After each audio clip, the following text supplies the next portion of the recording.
So, welcome everybody that's here. As always, you can leave your mic muted, so if there's any unusual background noise, cats purring, dogs barking, trucks rolling by, it won't record. But feel free to unmute and ask me a question or raise a hand. I can see everybody on the monitor here, so that's not an issue. One of the things I wanted to mention, which I forgot to mention before, was I did a screen share at an earlier talk where I had an image of a chart of the stages of dying. You remember that? So I asked Tibetan Buddhism if they would post that online, and they did. So I don't know if anybody has seen that, but it's available under course materials. It's a PDF. So you can download it, and you can learn about the stages of dying from that book by Jeffrey Hopkins, Nalanda Rinpoche, Death, Intermediate State, and Rebirth, as I believe it was called. I don't have it at hand, so anyway, and I might refer to it a little bit. Where is that located, David? Is that I got an email about this talk from Anil, so I'm not curious. I'm curious where these other, Okay, when you go to Tibetan Buddhism and you go to the calendar, you'll see the listing for various courses or talks, including this one. And there's a brief description of the talk. And then underneath it, there's, in this particular case, there's a link to the book by Lama Yeshe, but it also has a chapter in it. This book, not that book, this book, by Lama Yeshe. I know you purchased it.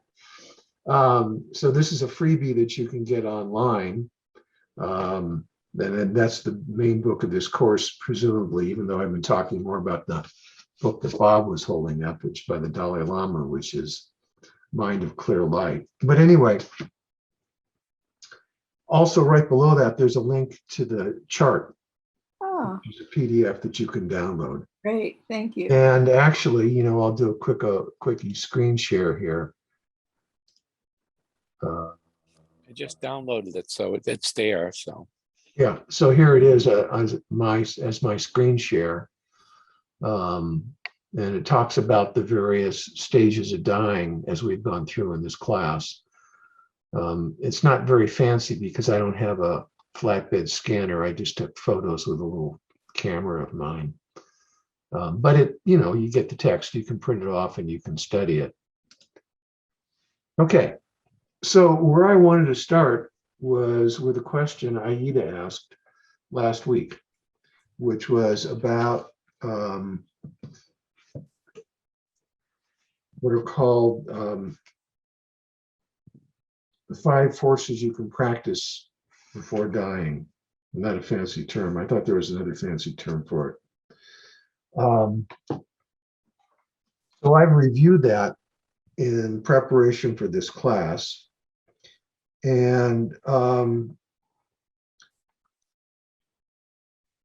what these 5 forces are, the Dalai Lama lays them out as: the force of familiarity is the first, the force of directing the future is the second, excuse me, the force of wholesome deeds is the third, the force of eradication is the fourth, and the force of wishing is the fifth.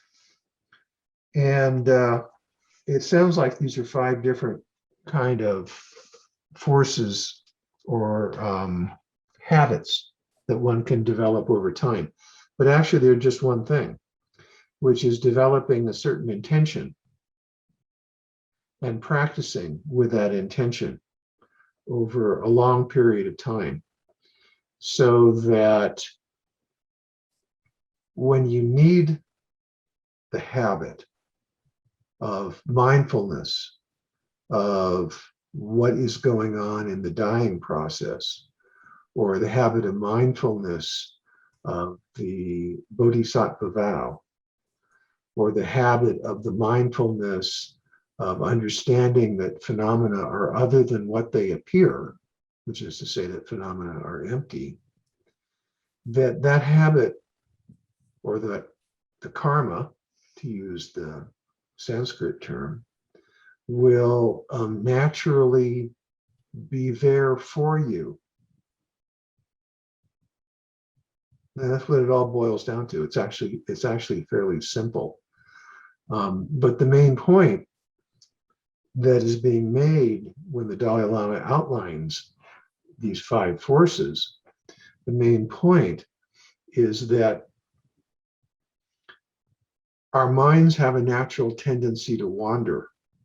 And when I say our minds have a natural tendency to wander, I'm referring to our coarse minds, our coarse sensory minds, the mind that creates conventional existence through its projection, through its delusion, through its misunderstanding the nature of what we experience.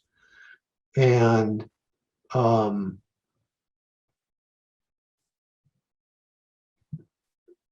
under the force of karma, which is, over time, various karmic seeds ripen in various situations. Situations are triggers to cause old karmas or habit patterns to emerge. So our mind naturally flows in that direction under the force of those karmic patterns. So what is desired is that you intensify the practice of developing positive minds and positive attitudes. That's what this boils down to. And if you develop those firmly enough over a long period of time, then naturally those are the minds that emerge in the course of your life, and also in the course of dying and after dying, which we haven't talked a whole lot about after dying, but I'll talk a little bit about it tonight. So it's a matter of developing good habits. And really nothing more than that. It's very simple. I mean, it's described in 5 different ways, but it boils down to the same thing. Now, His Holiness does say through the book that there are 2 main attitudes or habits of mind that you want to cultivate so that they naturally emerge as you need them. And that's the habit of wisdom, of understanding the emptiness nature of all apparent phenomena and recognizing that they're created to the greatest extent by your own mind, by your own projections into what's actually out there of attraction or desire, repulsion or hatred or confusion, delusion. And that's how we create our world, those 3 things, those 3 habit patterns. So we want to cultivate the antidote to those. And the antidote has 2 aspects. One aspect is the wisdom to understand the empty nature of the phenomena we're encountering, which is particularly helpful during the dying process and in the in-between stage, because during the dying process, you go through a lot of experiences that are a bit shocking as the various physical and psychological elements of the body begin to collapse. And it's kind of a shocking experience in many respects. And also the habit which is called the Bodhisattva Vow, which is usually described as the wish to help or benefit or save all beings. I don't like the term sentient beings because beings are sentient. It seems to me to be redundant to say that. But those are the 2 main habits you want to develop. And I haven't talked a lot about bodhicitta, about the Bodhisattva Vow. And I will talk more about it tonight. Interestingly, in this book by Lama, which is a transcript of lectures by Lama Yeshe, The first chapter is by Lama Zopa. It's called Finding Peace in Everyday Life, but it's really all about developing bodhicitta, about learning to cherish others and not just cherish yourself to the exclusion of others. And the way Lama Zopa talks about it is he always talks about it as stop caring about yourself and start caring about everybody else. And I have to say that I have a pretty negative reaction to that. That's maybe kind of not the sort of thing you're supposed to say in a Tibetan Norbu Ling or an FPMT class. But I actually find that to be an extreme view. Usually the way that this is talked about in the Tibetan tradition is that, yes, the Bodhisattva Vow is developing a concern for all sentient beings or all beings. And don't forget, you are one of those sentient beings. It's not like you stop caring about yourself and you only care about others. And often these teachings seem to come off that way. The Dalai Lama is actually even more practical about it. He calls it a version of wise selfishness. He calls bodhicitta a version of wise selfishness. Because as the teachings point out over and over again, if you're completely focused on yourself alone to the exclusion of all others, it's like you're constantly turning inward and everything is me, my. And there's this whole big world out there of other people that's also concerned with me, my, mine, but there's billions of them and there's only one of you. So what's going to happen? Things are going to get worse for you because you're spending all your time like closed in on yourself. And the Bodhisattva Vow opens you up to care about everybody. Now, the Bodhisattva Vow sounds in theory like a very good thing, but in practice, difficult. So there are various Tibetan practices for that. And therefore, these would lay down the habit patterns which would be beneficial to you when you're dying, because you wouldn't be thinking, oh no, what's happening to me all the time. You would approach it with a different attitude. But I think for Americans, maybe for all Europeans, Euro-Americans, this is very difficult. And I think one of the reasons it's a difficult kind of a concept, I might be getting a little far afield here, but I'll loop back to why it's relevant to the main theme. I think one of the reasons it's a difficult concept for Euro-Americans is we grew up in a Christian culture where there's this whole idea of, I have to give up something for you to have something. I mean, to me, that's always seemed like the basic level of Christian altruism. Okay. And His Holiness says, excuse me, I'm going to lose my voice here.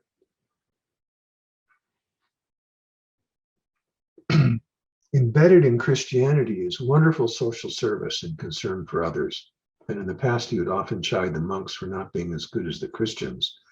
The monks would talk about caring about others, but not do anything. He said, those Christians over there, they go out and they build hospitals. They go out and feed people. They go out and take care of people physically, directly. You should do more of that. But it's always seemed to me that in the Christian teaching, there's a lot of zero-sum game, which is, if I give something to you, I have to lose something. That's not what exists in Buddhism, right?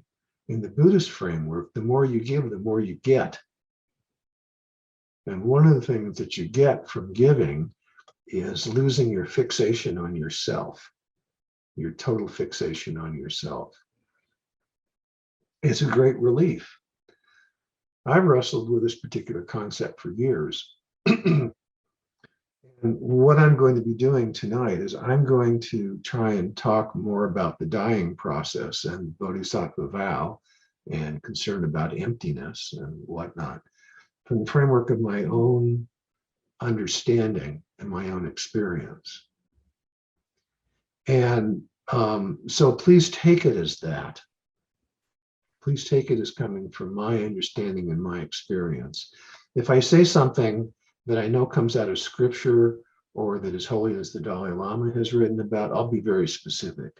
And I'll say the Dalai Lama said thus and such, and I might quote it. But otherwise, I'm just going to share my own experience for what it's worth. But it seems to me that from the point of view of being a professor or being a teacher, that's what I need to do. I mean, otherwise you might as well read the book. What's the point in listening to me? You know, I mean, if you're listening to me, it's because you think that I have something to say that might be useful. I mean, one thing I can say is bring pieces, you know, professors do this. You bring this piece of a book together with that piece of a book and so on and so forth. But when you're doing that, what you're doing is you're saying, well, my opinion is, my view is that this is the pattern. This is the way the pieces fit together. David, So, can I interrupt for just a moment? yes, you may. The one you were on the subject of habits earlier, and there's one dimension to that I'd appreciate your insight on. You touched on it last time, and that is, you know, as you dissolve the various consciousnesses and go into the subtler mind and so forth, you progressively lose your ability to cognize and so forth. Mhm. And yet there is an intent, I think, that wants to continue to stay present and recognize clear light when it comes, Mhm. and stay with that. And that requires some degree of, you know, intent. So if there's a habit pattern that will help me achieve that, you know, build whatever tool is necessary for that, I'd like to know it. Okay. It's the habit of knowing that the essence of what you are is the clear light mind, and practicing with that all the time. So I'll tell you how I practice with it. Besides doing, you know, my meditations, but the way I practice with it day in and day out, or the way I practiced with it when I woke up at 3:30 this morning and lay in bed and thought, okay, I can get out of bed and I can, you know, have a cup of tea and see if that helps me relax, or I can do some zazen and see if that helps me relax, or I can have a glass of wine and see if that helps me relax and help me go back to sleep. But instead, I thought about the fact that the essence of what I am is clear light mind. And it's always present because it's the foundation of consciousness. It's never non-present. It's just obscured by the coarse levels of mind. And in the dying process, as the coarse levels of mind fall away, coarser and coarser levels of mind for sensory consciousness, sense consciousness, then the ordinary cognitive mind, you know, the monkey mind that's always chattering away, and then the subtler minds, until finally it's revealed, but it's always there. It's the underlying essence. Essence is a nasty word in Buddhism, but it's the underlying essence of our own consciousness. It's always there. We just don't notice it. So what I do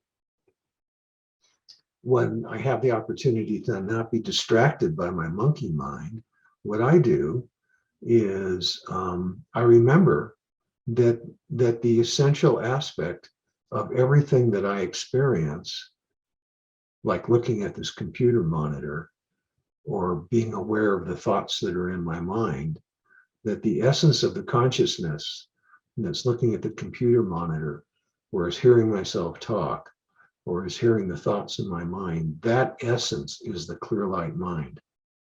It's there right now, all the time.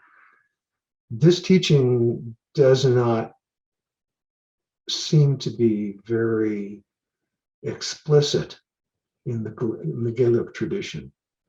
But if you look at the Kagyu tradition, it's there very explicitly. So, and probably in the Sakya tradition, but that I'm not so sure about. So if you read books by, or if you read, listen to lectures by Kalu Rinpoche, or some of those type people,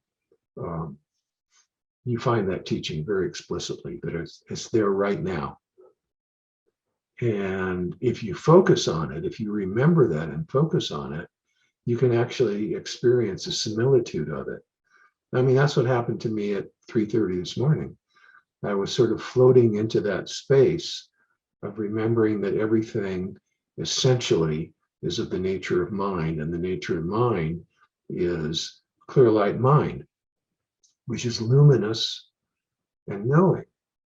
So I focused on the fact that I am knowing, that I know, and I focused on the fact of the actual luminosity of the experience of knowing, and that sort of sucked me in to that sort of space.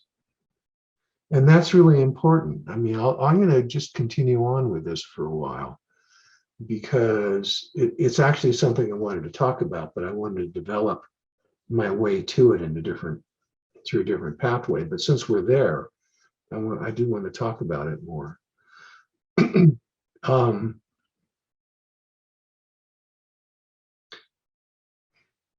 There's a tradition in the Indian world of yoga called Bhakti Yoga. It's called the yoga of devotion. And in the Indian world, that yoga of devotion usually is a practice of I'm here and God, in whatever term that would be, Shiva or whatever the case may be, is over there.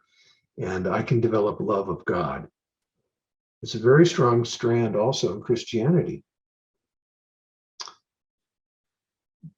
But from my point of view, what all of these traditions are talking about when they're talking about God is they're talking about the essence of what is a human being. I mean, that's explicit in the Hindu traditions that come out of the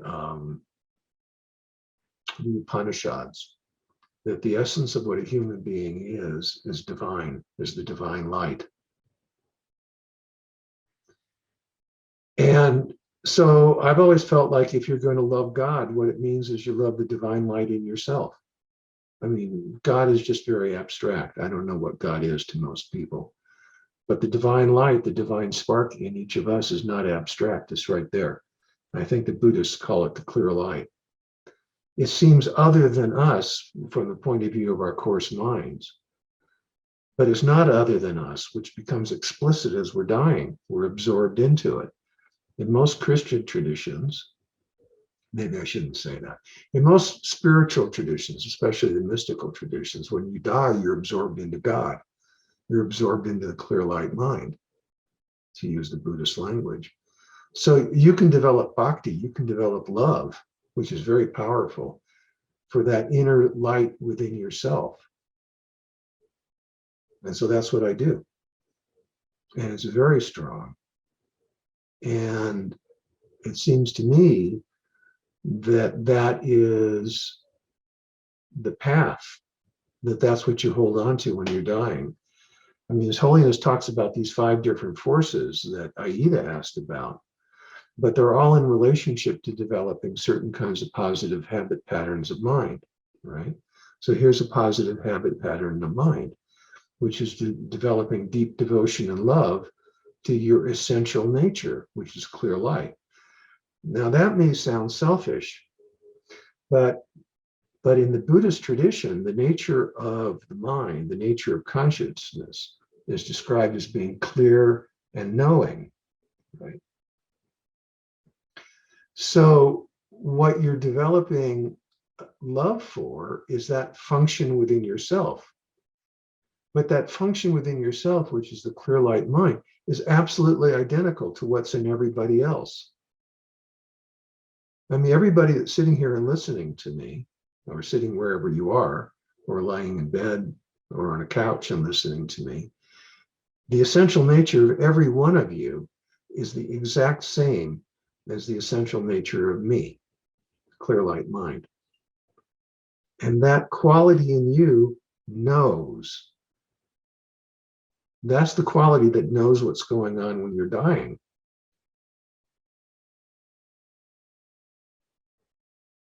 That's the quality that knows its own nature. There's the teaching about the ideal thing that a yogi can do when they're dying is to enter the clear light mind and meditate on the emptiness nature of the clear light mind.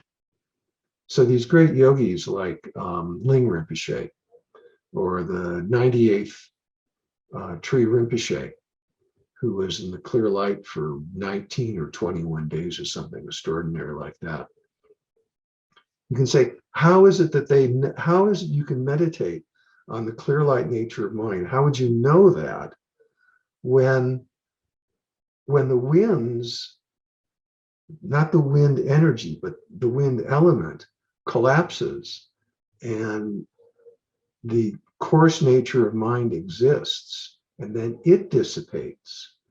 So our ordinary way of cognizing and understanding disappears at that point. That's part of the question that you're asking. But what doesn't disappear is the clear light knowing nature, or the knowing nature of the clear light mind. It's still there. It never goes away, right? It's what knows itself, and it's what knows itself as being empty, devoid, shunya. If you can have the habit of wanting, the habit of paying attention, let me put it that way, the habit of paying attention to reality. You know, I think you're hitting right on. And during the course of your explanation, something else came to mind, and that is, the emphasis in the Sakya, and I'm sure it's true in Galupa too, in these tantric practices. Of course, is the generation stage, and what we're doing there is we're generating a deity to replace our sense of self, so that we get rid of the self. And don't get rid of the self, you put it in a different framework. Okay, I'm cutting corners here. No corner cutting. Okay.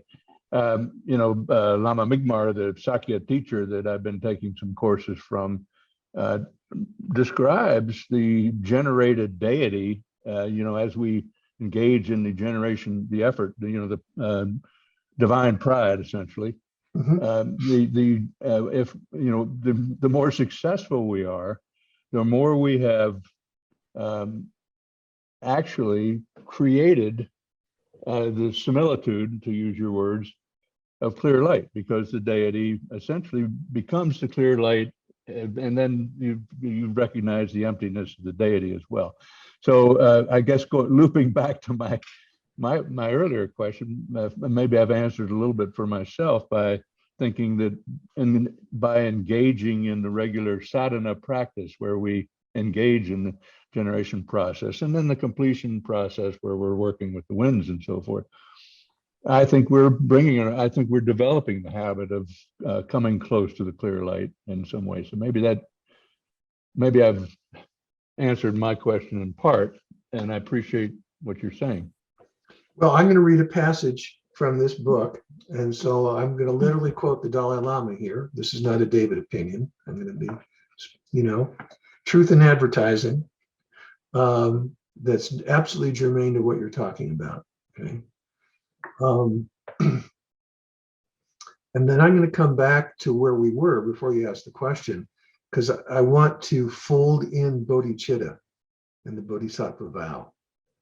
And this is all in regards to this is all related to the 5 powers that Aida asked about, because the 5 powers are all about developing these habits of recognizing emptiness and recognizing the value of cherishing all beings, which includes yourself. I want to be really specific about that.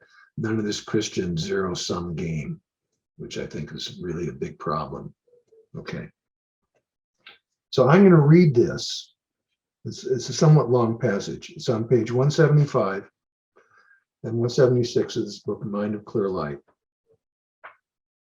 And it's the way His Holiness talks about what you were talking about, Bob. So I want to put this back into the Gaelic tradition. He says, imagination is the key. He's talking about deity yoga. And so this can be, it's not just highest yoga tantra. You can be practicing Tara. You can be practicing Chenrezig. It doesn't matter. It's the same process is going on. It says, imagination is the key.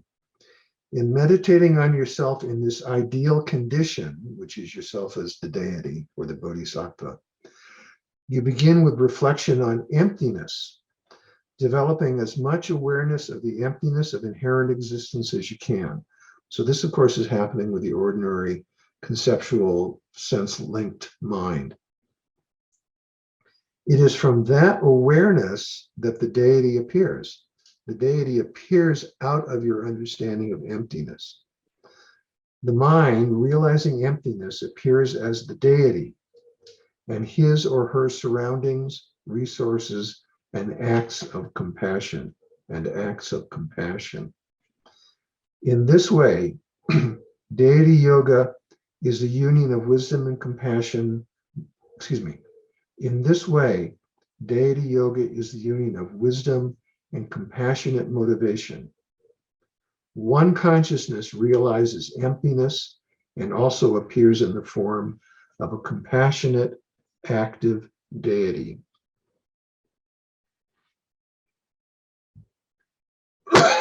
So the consciousness that meditates on oneself as Tara, or the consciousness that meditates on Tara as apart from oneself, is the consciousness he's talking about, however you do it. Because in the lower tantras, the deity is apart from yourself. As you move up into the higher tantras, you are the deity. He goes on to talk about, in particular practice of deity yoga, found in highest yoga tantra, performed 6 times daily, if you're devoted. Practitioners similarly first reflect on emptiness, but then they conjoin whatever level of understanding of emptiness they have with the gradual unfolding of the 8 signs of death. So what you're doing is you're meditating on the emptiness of the appearances that come in the process of dying. So one of the appearances that comes in the process of dying is the appearance of fireflies or sparks. So you meditate on the emptiness of that sign. You meditate on the emptiness of your inner experience, which you can do because it becomes your habit. As a final step, they use the mind of clear light realizing emptiness, or a consciousness mimicking such a state of mind. So that's something that you could do at 3:30 in the morning when you're not sleeping, as the basis out of which they appear in ideal compassionate form as a deity, right? So if you're devoted to Tara, or if you're devoted to, well, in your case, if you're devoted to Vajrayogini, right? Essentially, you're devoted to your own clear light mind. You're practicing with your own inner clear light mind, and you know it. See, this is the trick and the thing that people forget. Okay, I'm meditating myself as Tara. I'm meditating myself as Manjushri. I'm meditating myself as Yamantaka. The deity first appears as other than you. You meditate it in front of you, above you. And then there's this whole process where you become one with it. Comes to the top of your head and it melts into one with you. It's like a trick you're playing into your own mind, so that your dreaming metaphoric mind, to use that language as I use in other talks, so that your dreaming metaphoric mind understands what your rational mind understands, which is that you are that.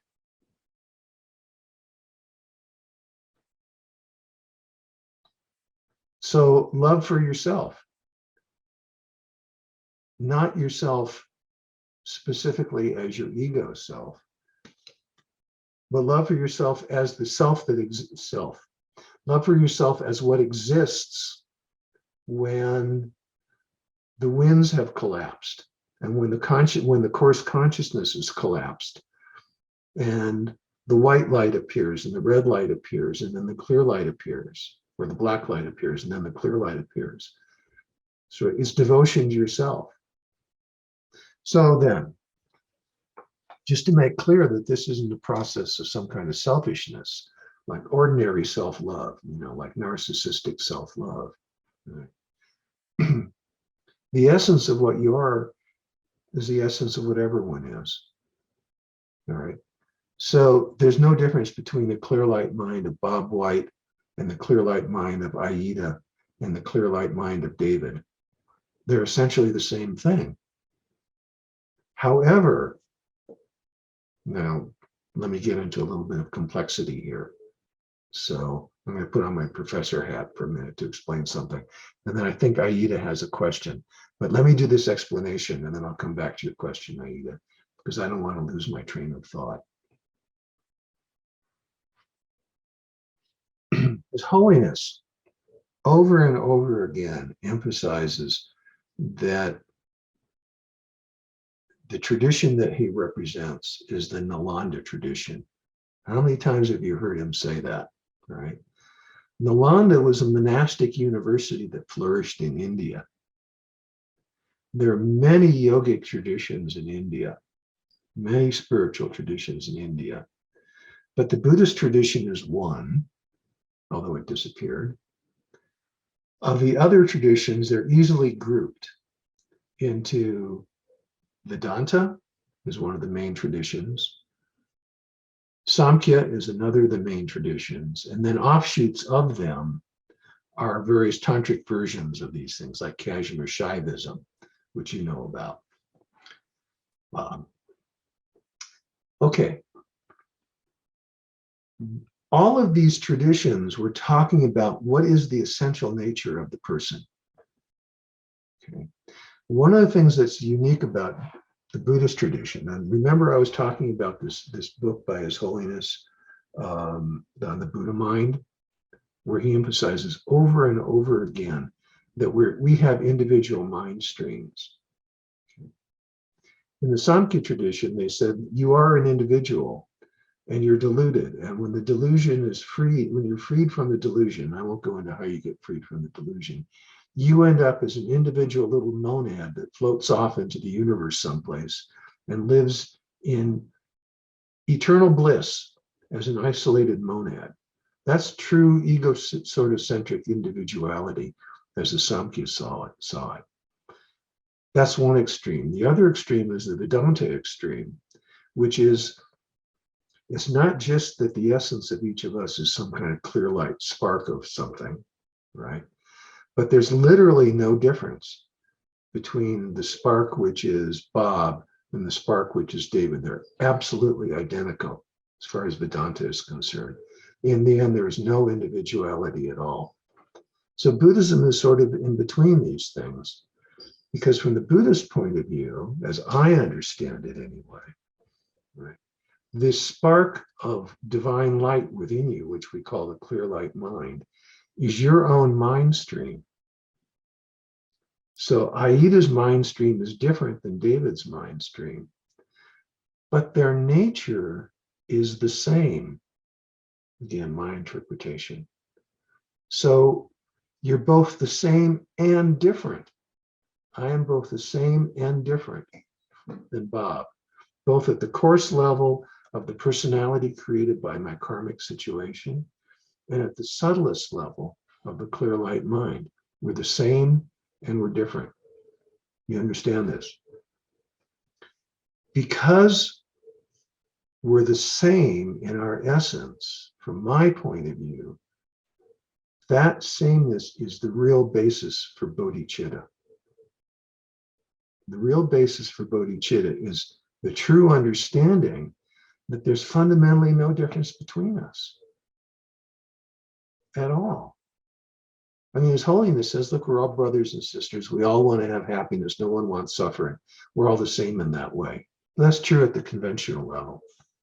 But I'm saying that from my point of view, on the subtle level, we're also all the same, because the clear light nature of all of us is the same.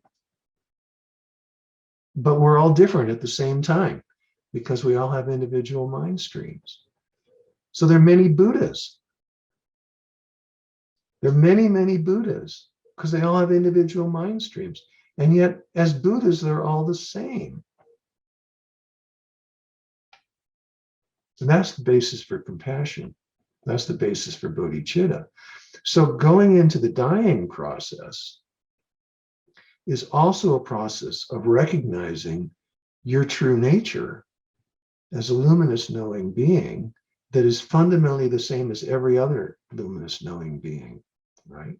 So what I'm experiencing is then you go into the dying process with that attitude of, my concern is for all, not just me, because that's the egocentric delusion. My concern is for all.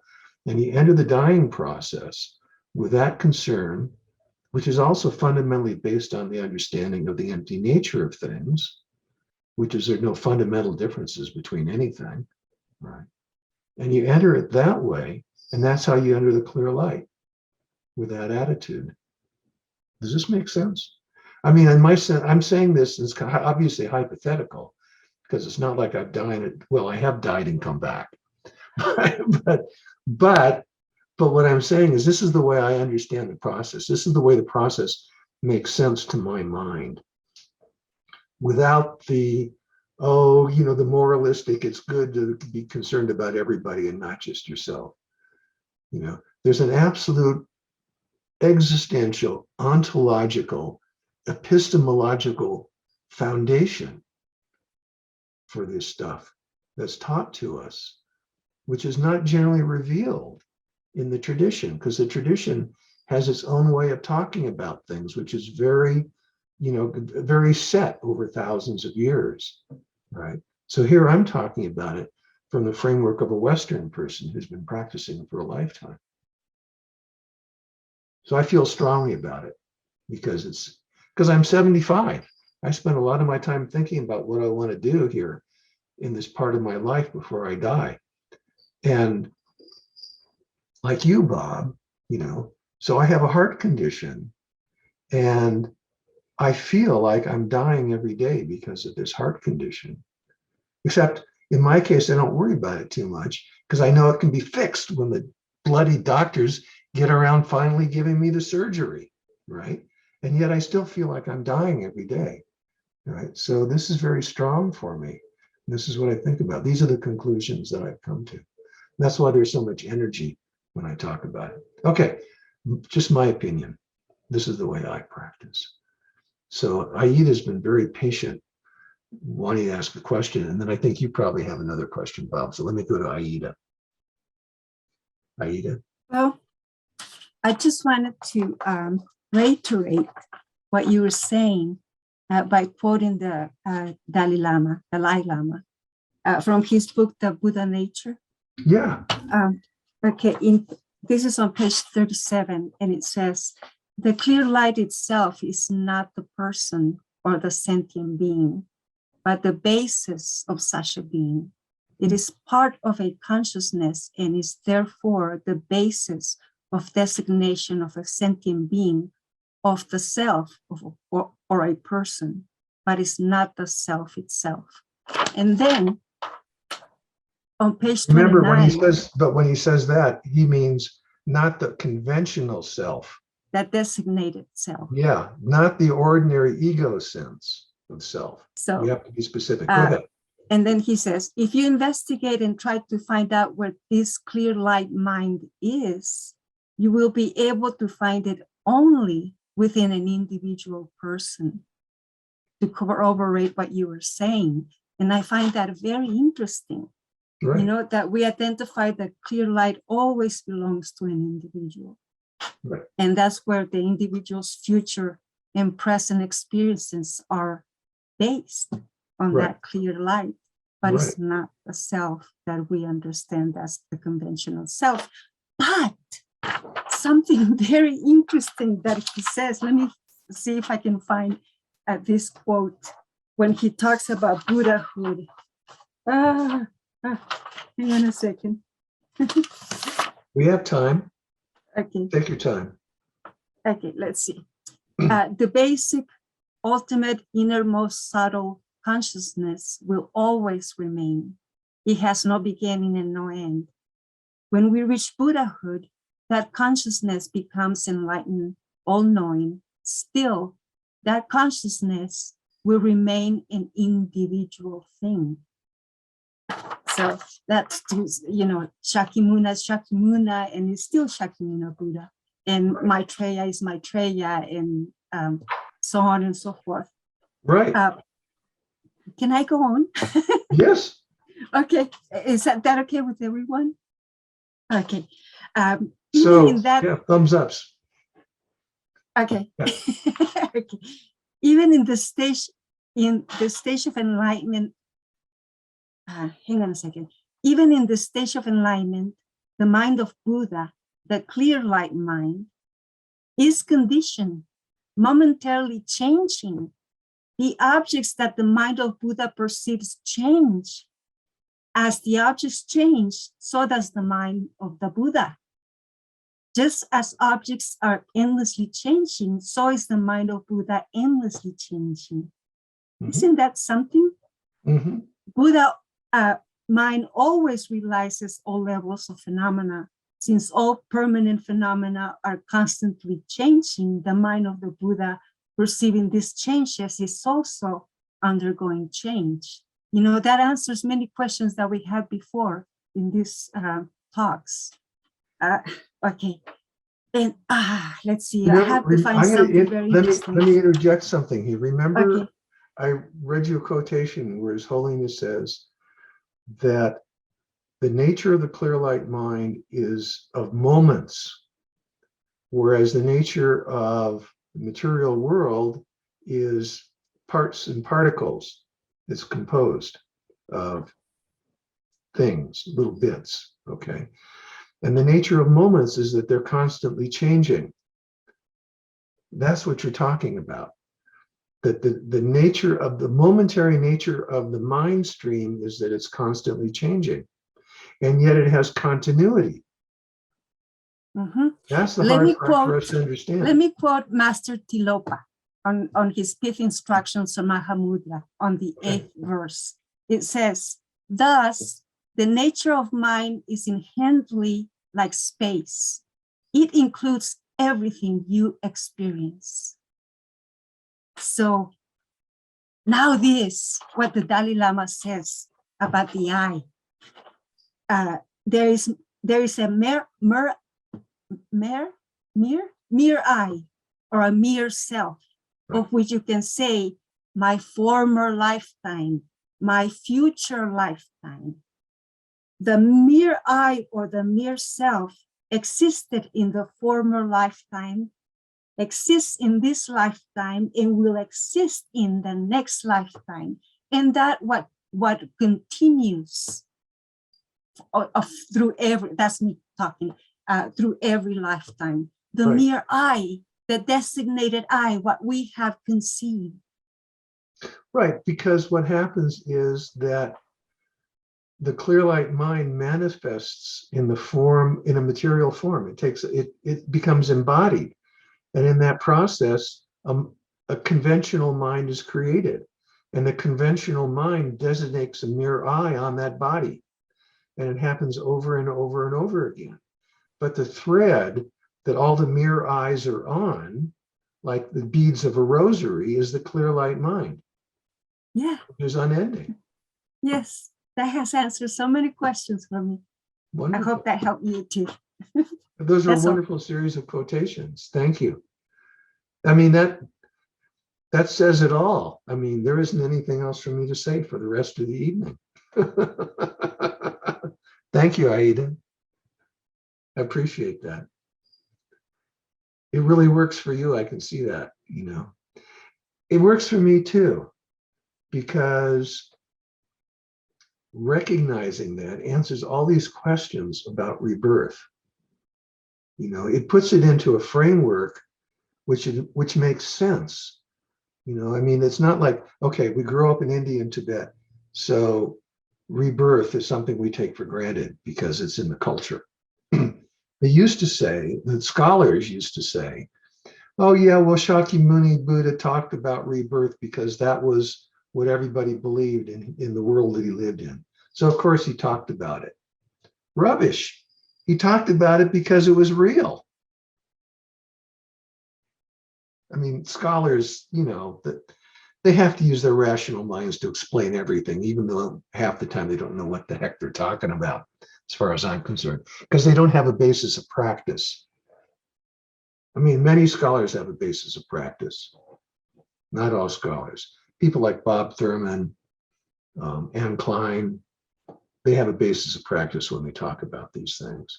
Jeffrey Hopkins practices, But there's a lot of other scholars. It's kind of like, oh, it's all this abstract, all philosophy, Anyway, thank you.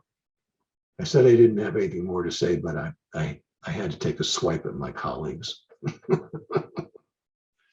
Back to you, Bob. You've got to have more questions, I know. No, I really don't. I mean, I think we've investigated this well from different angles, and I've got better insight than I had before, and I'm going to continue to think about it. Okay. That was a particular issue, though, that stuck with me from, it might have been the first session you held where you raised that business of, having some intent that transports you into the clear light, or there is something that goes along with it. Anyway, I'll think about it some more. Okay. I Well, don't have a particular question right now. okay. So I'm going to put it back into a nutshell, and then if there are no more questions, then I'll wrap everything up.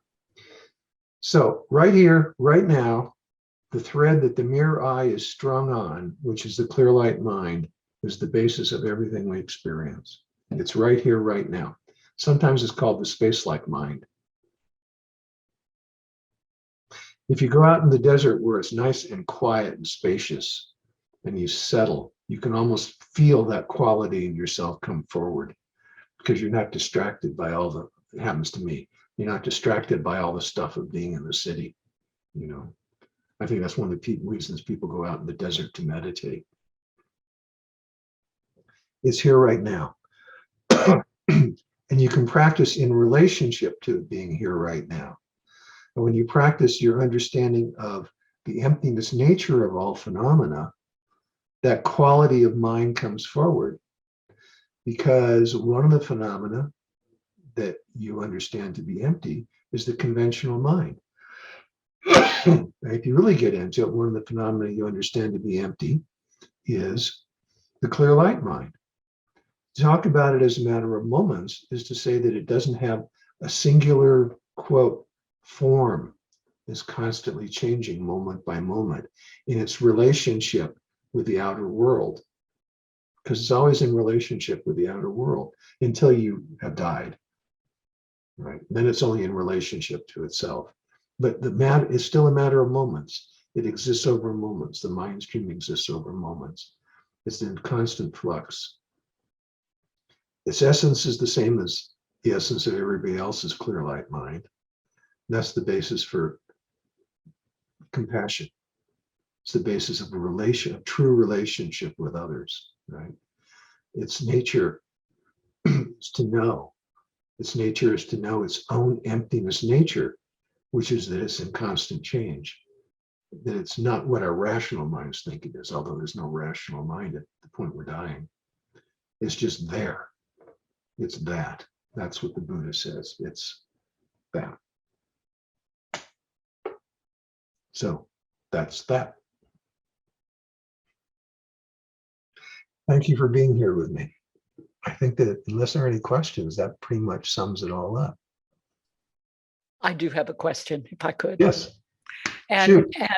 and it's you've shared experiential, and that's helpful to me. When I go to be open to contemplate a lot of these things, sometimes I feel extremely uneasy because I feel like the external world doesn't exist. And then I think, oh God, I'm de-identifying and I'm going mad. Yeah. So I associate it with loss of touch of reality, and that's a bad thing, mental health issue. I don't have any mental health issues other than the normal, but that's where I feel uneasy. And I said something to Robina Curtin about this at one point, and she said, yeah, that's not an uncommon phenomena to have. So I'm just wondering what your comments are, because that fear can block me from wanting to meditate, be open. Yeah. Rabina's right. I mean, and you find it in the commentaries that people, when they begin to understand the emptiness nature of phenomena, become very uneasy, and they feel like, well, in the tradition, they didn't say, oh my goodness, I'm going crazy. They said other things like, I'm scared, I'm afraid, I feel like the world is disappearing, this kind of thing. And it's true, the world is disappearing. But the world that's disappearing is the conventional world that you've constructed with your own thoughts. One of the things that is Tsongkhapa's great brilliance, there are many things, but one of the things that was Tsongkhapa's great brilliance was to assert firmly that conventional appearances are real within the realm of conventionality. So it is actually possible, when you work with it, it is actually possible to ascertain conventionalities just as such, and ascertain that they're completely fictitious, all at the same time. If I can find it. Is this making sense to you, Jai? Yeah. Okay. All right, let me find this passage if I can. So what I'm going to do is I'm going to pause the recording while I look for the passage, and then I'll get the recording back on, because this might take a minute, so bear with me. So this is in the foreword to this book, and this is something that really caught my attention. So Jeffrey Hopkins is talking about his own experience, basically, of being the Dalai Lama's student and creating this book, which is not something he does very often. What page you on? Huh? What page? I'm on page 13 right now.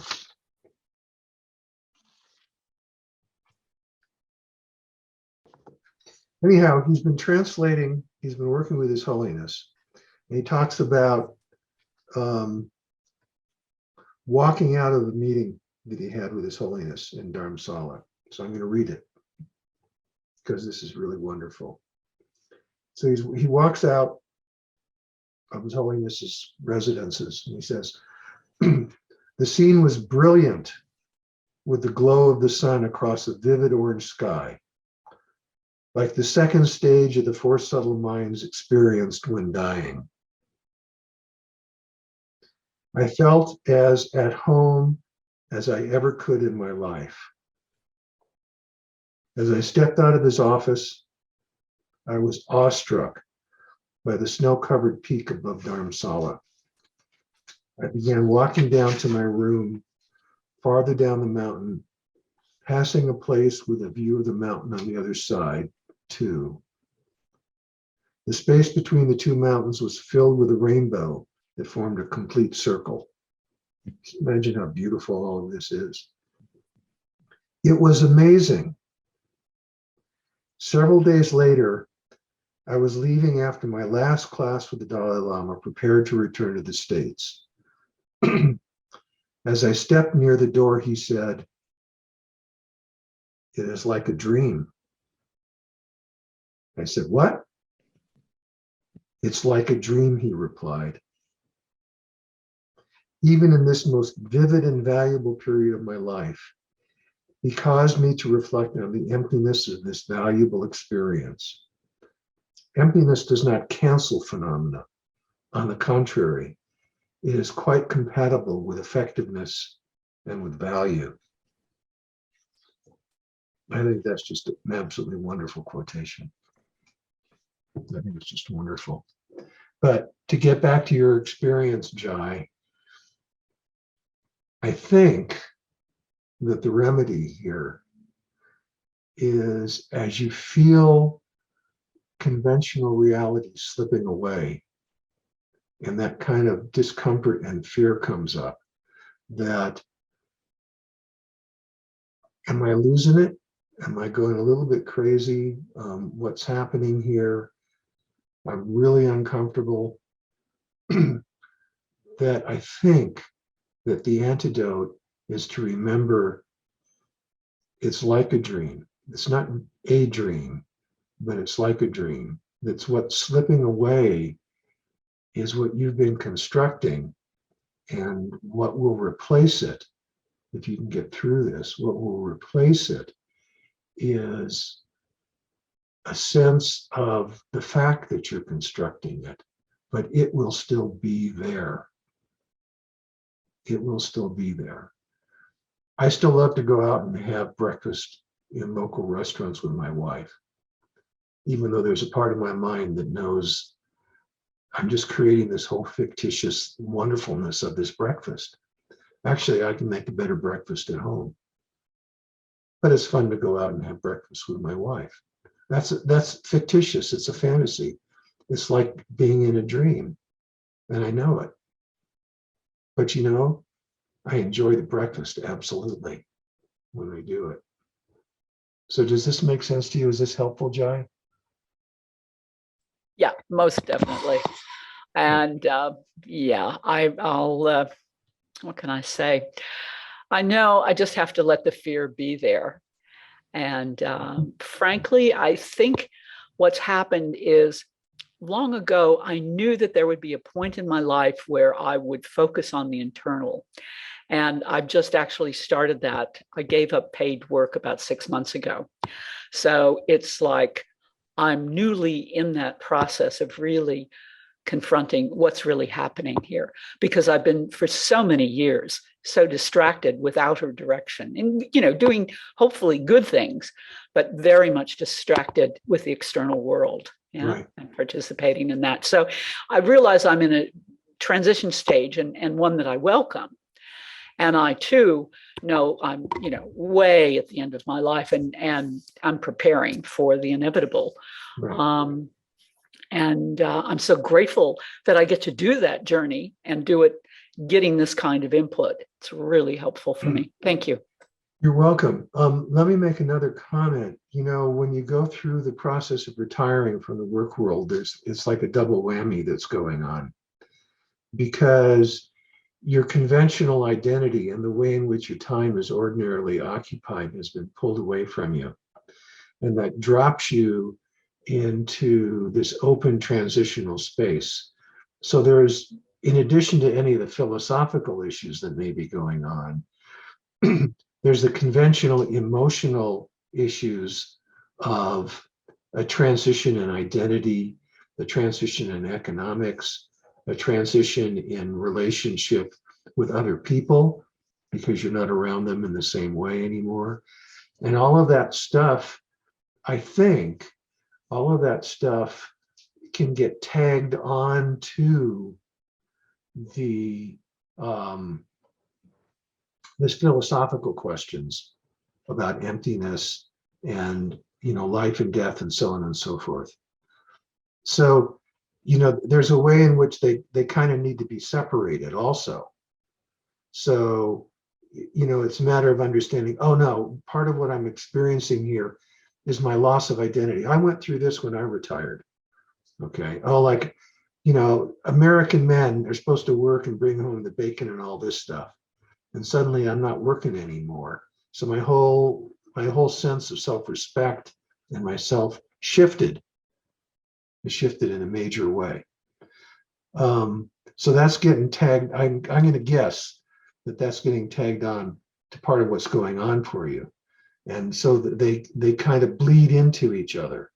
And so you have to be cautious about what is it that you're really uncomfortable with. You know, Are you uncomfortable with shunyata? Are you uncomfortable with the new identity? They're mixed together in certain kinds of ways. Do you have a Lama that you're in close relationship to? No, sir, and nor do I wish to. I'm quite Oh. adamantly Oh, using the inner guru. Had bad experience with external gurus long ago and have never recovered from that. no, you had And bad experiences. bad experiences. Oh, that's too So, bad. yeah, it is. I'm very clear that I can't make the leap anyplace else. I've looked at it very carefully, Okay, and yeah, I'm okay. okay. I raise that question because when I was deeply into translating Nagarjuna, I got whacked off to the nihilistic side of things. And it was only through the grace of Ling Rinpoche that I got yanked out of it. He was not my Lama. He was just an enlightened being. And being around him and talking to him just did the number. And I was fortunate in that respect. But I also respect what you're talking about, because I know a lot of people who've been through those kinds of difficulties. And I've been very fortunate to have skirted those kinds of problems. But I respect what you're doing completely. Okay. Any more? Okay. This is, I think, a good way to end things. I always like to end things by appreciating my lamas, who, from my point of view, have given me everything, and for whom I have a profound love. And I always remember that the essence of Tara Tilku, the essence of Locho Rinpoche, the essence of His Holiness the Dalai Lama, the essence of Ling Rinpoche is their clear light mind. And we all merge in a certain kind of a way. And that's their grace. And that's what has taught me. So hopefully I've given you something too. So thank you for being on this journey with me. And good night. Good night. Thank you. Good Many night. Good work, David. Thank you. Good night, David. Good night, night. everyone. Thank you. Okay. Yeah. Bye-bye.